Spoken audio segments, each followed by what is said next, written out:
कोई class 10th का भूगोल में फर्स्ट चैप्टर का नाम है संसाधन। चैप्टर का नाम है संसाधन, जिसको इंग्लिश में बोलते हैं रिसोर्स। सबको ध्यान देंगे, मानवीय आवश्यकताओं को पूर्ति करने वाली हर एक पदार्थ क्या कहलाती है? संसाधन कहलाती है। कोई भी वस्तु जो हमारी आवश्यकताओं को पूर्ति करता है, सभी के सभी क्या है? संसाधन कहलाते हैं। इसमें किसी को कोई डाउट नहीं? हवा, हवा है तभी हम हैं जी, मतलब कि हमारी आवश्यकताओं को पूर्ति कर रही है, मतलब कि हवा एक संसाधन है। पानी हम पीते हैं, पानी हमारी आवश्यकताओं को पूर्ति कर रहा है। पानी से क्या होता है? सिंचाई होता है। पानी का उपयोग बहुत चीजों में आता है, मतलब कि पानी भी एक संसाधन है। भूमि, भूमि पर हम रहते हैं, हमारा निवास स्थान भूमि पर है, भूमि पर खेती होता है। मतलब कि भूमि का भी उपयोग बहुत सारे चीजों में होता है, इसलिए भूमि भी एक संसाधन है। उसके बाद यह जो देख रहे हो बोर्ड, इस पर भी क्या हो रहा है? पढ़ाई हो रहा है। मतलब कि हमको कुछ लिखना पड़ेगा, तो हम बोर्ड पर लिखेंगे, तुम उसको नोट करोगे, यह हमारी आवश्यकताओं को पूर्ति कर रहा है। बोर्ड पर लिखने के लिए चौक चाहिए, चौक भी हमारी आवश्यकताओं को पूर्ति कर रहा है। तो बोर्ड और चौक भी एक संसाधन है। अभी ठंडा का दिन है, हम लोग टोपी पहने हुए हैं, टोपी हमारी आवश्यकताओं को पूर्ति कर रहा है, हमको ठंडा नहीं लगने दे रहा है, मतलब कि टोपी भी एक संसाधन है। ये सब चीज समझ कर के आता है। इसमें देखा होगा तुम लोगों ने 3 प्रकार की चीजें आई है। तुम लोगों को शिक्षा की जरूरत है। तुम लोग कहाँ आए हो? हैप्पी मॉडल स्कूल में आए हैं, और हम तुम लोगों को क्या कर रहे हैं? शिक्षा दे रहे हैं। हम ही ना है जी। तुमको जरूरत है किसकी? शिक्षा की। और तुम उसको लेने के लिए कहाँ आए हो? यहाँ पर आए हो। इतना ठंड में भी यहाँ आ गए हो, मतलब कि हम तुम्हारी आवश्यकताओं को पूर्ति कर रहे हैं कि नहीं? तो हम भी एक क्या है? संसाधन। समझ में आ रहा है जी। अब एग्जाम्पल पर देखो, एक बार गौर करो, हमने एग्जाम्पल इतना क्यों दिया है? सबको क्रमबद्ध तरीका से दिया है। जैसे हमने शुरू में दिया था हवा, पानी और भूमि। गौर करो, हवा, पानी और भूमि यह प्रकृति के द्वारा बनाया गया संसाधन है, इसलिए इसको प्राकृतिक संसाधन कहते हैं। उसके बाद हमने चर्चा किया ब्लैक बोर्ड, चौक, टोपी, ये सब मानव के द्वारा निर्मित है, इसलिए उसको बोलते हैं मानव निर्मित संसाधन। क्या बोलते हैं? मानव निर्मित संसाधन। उसके बाद हम अपनी बात किए हैं। देखो, मानव, उसको बोलते हैं मानव संसाधन। मानव एक ऐसा संसाधन है जो संसाधन का निर्माण भी करता है और उपयोग भी करता है। जैसे इस चौक का निर्माण कौन किया होगा? मानव। एक मानव ने किया होगा, और इसका इस्तेमाल भी कौन कर रहा है? मानव। मिला जुला करके, है ना।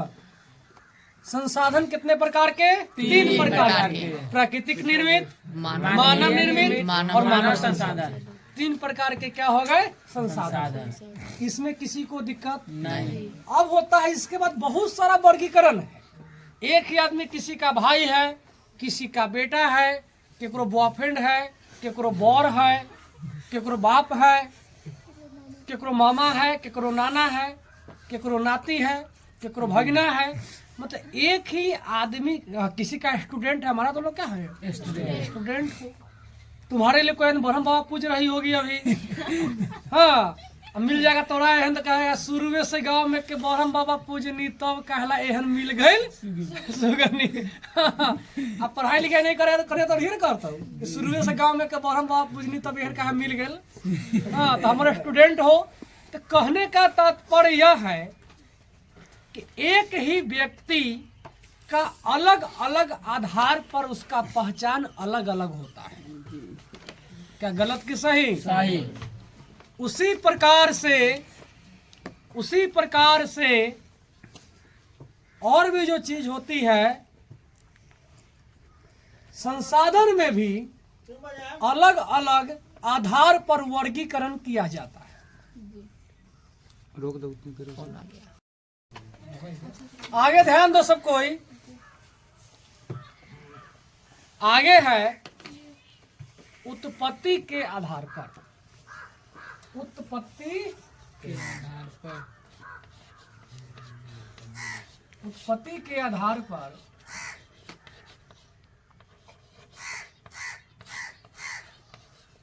संसाधन के प्रकार। सबको समझना है इन चीजों को।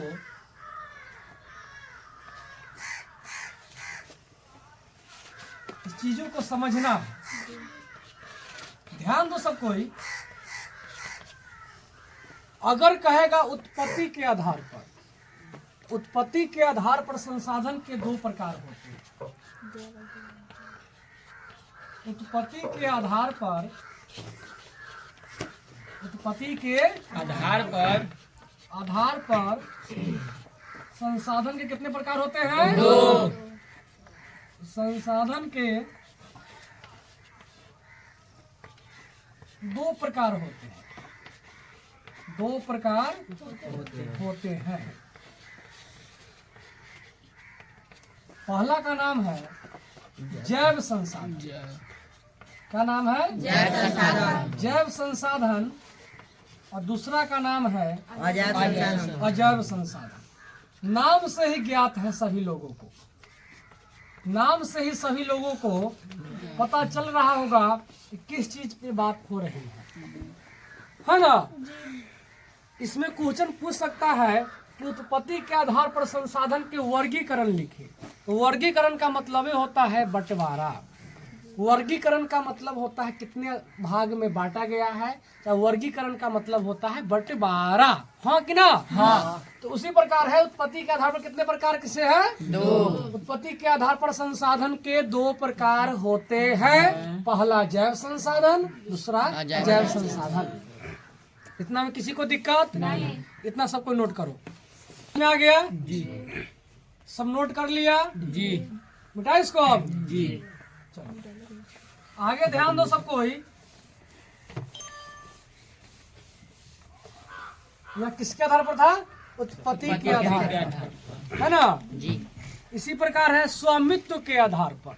सबको ध्यान देंगे। यहाँ पर लिखा हुआ है स्वामित्व। देखो सब कुछ नाम से ही क्लियर हो जाता है। क्या लिखा है बुआ? स्वामित्व के आधार पर, स्वामित्व के आधार पर संसाधन का वर्गीकरण। हर टाइप से क्वेश्चन लिखते हैं ताकि परीक्षा विभाग के द्वारा कैसे भी घुमा के पूछे उस क्वेश्चन का हम जवाब दे करके आएंगे। और जैसे हर साल अपने विद्यालय का बच्चा प्रखंड में टॉप लेवल पर आता है, इस बार हम लोग का उम्मीद है जिला लेवल पर टॉप पे आएगा। और इस बैच का हम लोग बिहार में 100 में रहेंगे। इसी आशा के साथ हम लोग को काम करना। स्वामित्व के आधार पर संसाधन का वर्गीकरण, है ना? हर वर्ड को हम क्या चाहते हैं, इसमें हम घसीट करके लेते हुए चले, है ना? क्या लिखा हुआ? स्वामित्व के आधार पर संसाधन का वर्गीकरण। याद रखना सबको ही, है ना? स्वामित्व के आधार पर, किसके आधार पर? स्वामित्व के आधार, स्वामित्व के आधार पर, स्वामित्व के आधार पर संसाधन के कितने प्रकार है? दो प्रकार है भाई। चार। संसाधन को 4 भागों में, कितने भागों में? 4 भागों में, 4 भागों में वर्गीकृत किया गया है। चाहे 4 भागों में बांटा गया है। बतवा इससे बर्तनी मनी डिफरेंट, हाँ कि ना? हाँ। मतलब कि स्वामित्व के आधार पर संसाधन को 4 भागों में बांटा गया है। तो स्वामित्व के आधार पर संसाधन के कितने प्रकार? 4 प्रकार। सबने लिख लिया? इसको क्या करते हैं आप? मिटा देते हैं। चारों के नाम क्या क्या है, कोई बता सकता है? जी सर। बोलो। निजी, व्यक्तिगत, राष्ट्रीय, अंतर्राष्ट्रीय। निजी को नहीं बोलते हैं, व्यक्तिगत। पहला अच्छा बोला है निजी संसाधन, पहला निजी संसाधन। निजी का है दूसरा नाम है व्यक्तिगत। व्यक्तिगत, है ना। निजी का है दूसरा नाम है व्यक्तिगत। दूसरा है सामुदायिक। सबको ही बोलो एक साथ, सामुदायिक। एक साथ बोलो जय श्री राम राम। सामुदायिक संसाधन हो कि ना? चलो बहुत बढ़िया। आगे तीसरा है राष्ट्रीय संसाधन। भारत माता की जय। राष्ट्रीय संसाधन। और लास्ट वाला है मतलब चौथा नंबर का जो है अंतर्राष्ट्रीय संसाधन। अंतर्राष्ट्रीय बोलते हैं, क्या बोलते हैं? अंतर्राष्ट्रीय संसाधन। 4 प्रकार के संसाधन हो गए। इसके आधार पर, स्वामित्व के आधार पर। स्वामित्व का मतलब होता है अधिकार। सब कोई समझो इस चीज को, लिखो मत अभी, पहले समझ लो। निजी संसाधन, निजी संसाधन का ही दूसरा नाम है व्यक्तिगत संसाधन। कोई दिक्कत होगा? उसको लिख ही देते हैं, स्लैश दे, क्या बोलते हैं? स्लैश बोलते हैं, ऑब्लिक। व्यक्तिगत, व्यक्तिगत संसाधन। कोई दिक्कत नहीं। कहेगा कि निजी संसाधन क्या है, तो वैसा संसाधन जिस पर किसी निजी व्यक्ति या संस्था का अधिकार हो। किसी निजी व्यक्ति का अधिकार। यह विद्यालय पर किसका अधिकार है? निजी व्यक्ति का अधिकार है। इस जमीन पर किसका अधिकार है? निजी व्यक्ति का अधिकार है। इस देश पर किसका अधिकार है? निजी व्यक्ति का अधिकार है। तुम्हारा मकान होगा, उस पर किसका अधिकार है? तुम्हारा निजी व्यक्ति है। तुम्हारा घर का अधिकार है। हम क्या कहेंगे हमारा तो दे देगा? नहीं देगा।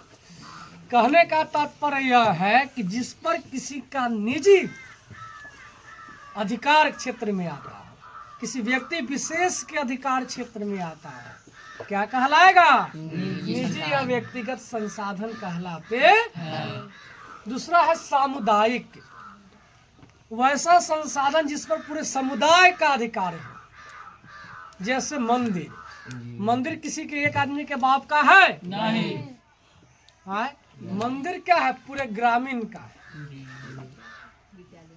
हाँ, मंदिर जो है, कोई कहे कि हमारा ही मंदिर है तो हो जाएगा उसका? रोज कोई आदमी का ताकत है जो मंदिर में ताला लगा देगा? नहीं लगा सकता। पूरे ग्रामीण क्षेत्र का मस्जिद क्या कोई हम जगह ताला लगा देगा? पर्सनल व्यक्ति विशेष? पूरे मुस्लिम गांव का होगा, उसका जितना समुदाय होगा, हाँ, अतरा बतरा सबका होगा। हाँ, समझ में आ रहा है कि नहीं आ रहा? हाँ, उसके बाद है राष्ट्रीय संसाधन। राष्ट्रीय संसाधन में हो जाएगा जिस पर राष्ट्र का अधिकार क्षेत्र में आता हो, जो पूरे राष्ट्र के अधिकार क्षेत्र में आता हो। हाँ, उसमें तुमको सड़क गई हुई है, लाल किला, ताजमहल, ये सब पूरे राष्ट्र के अधिकार क्षेत्र में आता है। समझ में आ रहा है कि नहीं आ रहा है? और उसके बाद लास्ट में है अंतर्राष्ट्रीय संसाधन। कुछ संसाधन होता है जिस पर अंतर्राष्ट्रीय अधिकार चलता है। हाँ, जैसे समुद्र में जाओगे, हाँ, एक कुछ दूरी तय है, 11.2 किलोमीटर कुछ दूरी तय है। भारतीय इंडिया और श्रीलंका के बीच में जो समुद्र है, उसमें कुछ दूरी तय है, उधर से भी कुछ दूरी तय है। वहाँ तक उस देश का अधिकार होता है। उसके बाद का जो हो जाता है वह अंतर्राष्ट्रीय संसाधन के अंतर्गत चला आता है। यानी कोई दिक्कत? सबको समझ में आया? नोट करो।